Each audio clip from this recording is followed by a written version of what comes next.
Hello, welcome to Doom 64. I'm going to be playing through this one. Um, this will probably be the last Doom engine game that I do, at least of the 2.5D games. I'm not particularly interested in doing, say, like Doom 3 or finishing off that final Doom one that I started years ago. So I'll go ahead and this will be our cap on the Doom series. Doom 64 came out in '97. Done by Midway, Williams. I think there was like a co-op. Maybe it was just Midway, but it didn't have a whole lot to do with this other than I think just publishing it. So yeah, and this is a very different entry in the Doom series, only because, or mostly because of just all the assets have been redone, and it's a very different take on the game's now pretty much immortal legacy. The atmosphere is a lot darker. The music especially is just much more frightening. It's definitely a kind of a unsettling and unpleasant game, and it only gets worse with time. But overall, they're definitely a very good entry in the Doom series and one worth visiting. So that's why I'm doing it.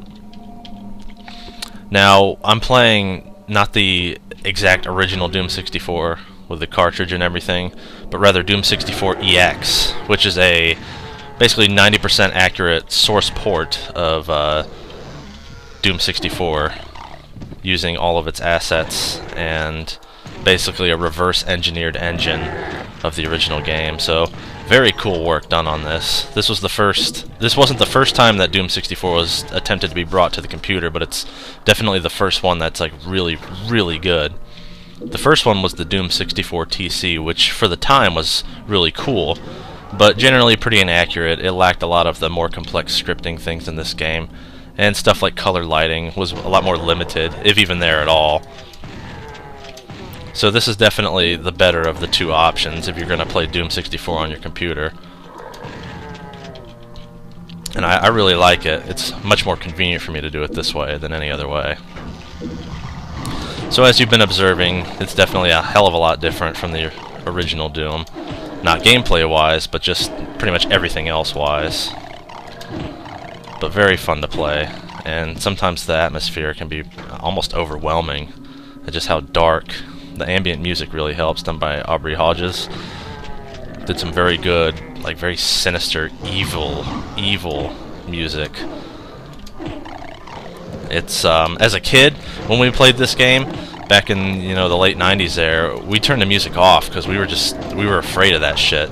We were gonna have like nightmares for the rest of our life if we would have played with it on. So it's a good thing back then, but now I've learned to embrace the game's atmosphere for all it's worth, and it's really kind of like an unforgettable experience. Okay, so there's the end, but now I'm going to go back and let's get some goodies. Those goodies are always good. Otherwise they wouldn't be called goodies, now would they? Jump across here. Yeah. Background music is just so freaking evil. Okay, there's that. And that's all the major secrets. Except for one, but I will tell you about it much, much later.